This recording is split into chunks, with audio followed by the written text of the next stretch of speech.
part 4 of Juneteenth series of Morning Manna this week. Part 4 today, Lynched Legacy. Lynched Legacy. Now, I certainly hope that you get the word out on this Morning Manna series. As I said to you, whenever Facebook Live sees, or Facebook period, algorithms see any words that they perceived as hatred words, in particular, it seems like when it's African Americans speaking truth, they shut those down, while other hatred words and haterade is proliferating. So I'm going to need you to share the manna as much as possible, as frequently as possible. Come back and share it again on the evening, whatever. Just continue to get it out there, because I really want to deal with this whole Juneteenth this week. And this morning, I want to talk about lynched legacy. Lynched legacy. You already know the text talk can take away 5 minutes or less. That's what I'm going to give you. Good morning, Val. Good morning, Pamela. Good morning, Brenda. Good morning, Verena. Good morning. How are you all right now on this morning? Nicole, how are you? Valerie, how are you guys on this morning? Angela, got a word for you on this morning. You already know I do. Got a word for you on this morning. Hey, before I get into it though, is this blessing you? Is this series blessing you? I'm not always sure. Share it in the chat area. You already know when you get the revelation, then you put it in the chat area, and the accumulation of everybody's revelation blesses somebody later. Nikki, well, it is so good to see you. Glad you're connected, Nicole, on this morning. Right, this morning, Juneteenth, part 4, lynched legacy. Lynched legacy. Let me jump right into it. The text to talk and the takeaway. Here is Matthew 1 and 17. Matthew, the first chapter, the first verse, and the 17th verse. You already know it well. Let me read it to you so you'll get it and understand the application of it, then as well as now. A record of the genealogy of Jesus Christ, the son of David, the son of Abraham, the 17th verse. Thus there were 14 generations from David to the exile to Babylon, and 14 from the exile to the Christ.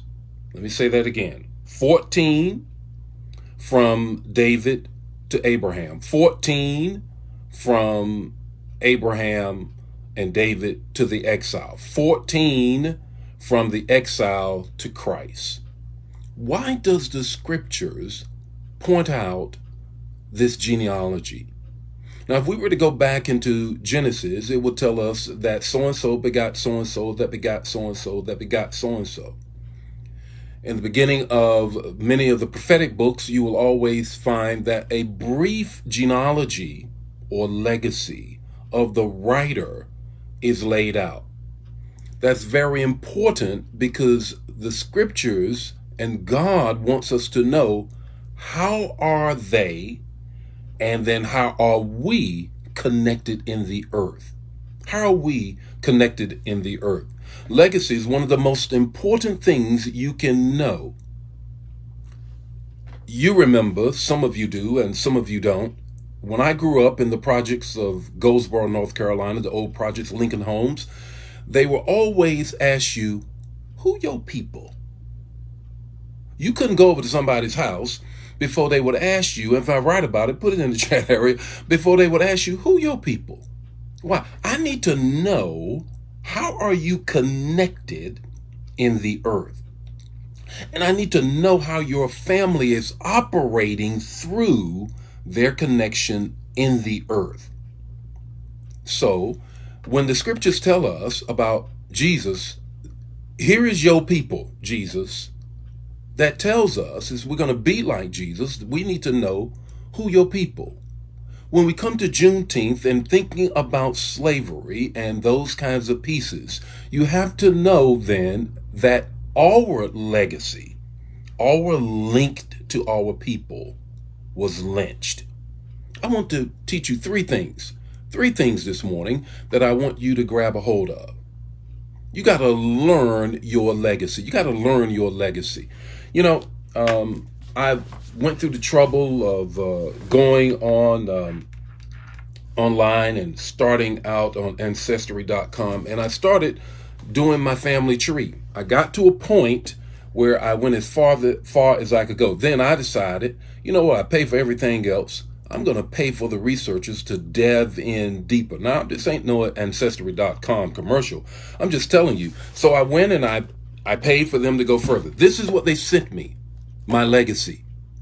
The legacy. Now, here's a summary. I just want to just read a brief, quick summary, and then I'm going to move to the very next point. At the end, they gave me a summary of what they have found, and they were telling me all about the people in my legacy. And here is what one of the things that they said, that however, this is at least connects your ancestors to the family of Theophilus Washington Best on my mother's side, who in 1850 enslaved 27 people, my people.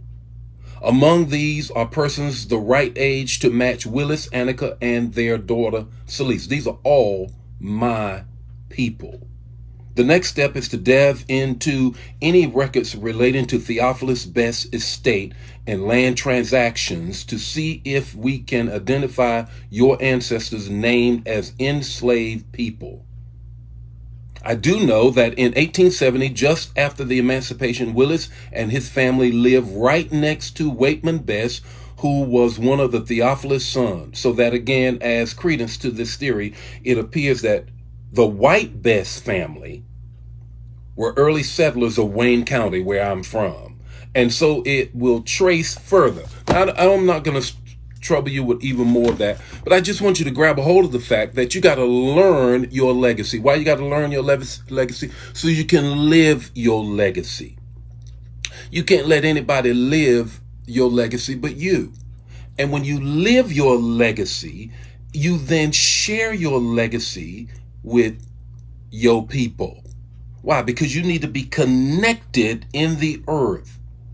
When you're not connected in the earth, everybody, most people in America have a connection that they can go back to. I'm Italian. We came on the ship. We saw the Statue of Liberty. Okay. Bring your tired, your poor, your wretched. Bring them to America. Well, what about us? We were in the bottom of the boat, not on top of the boat. We were laying on one another.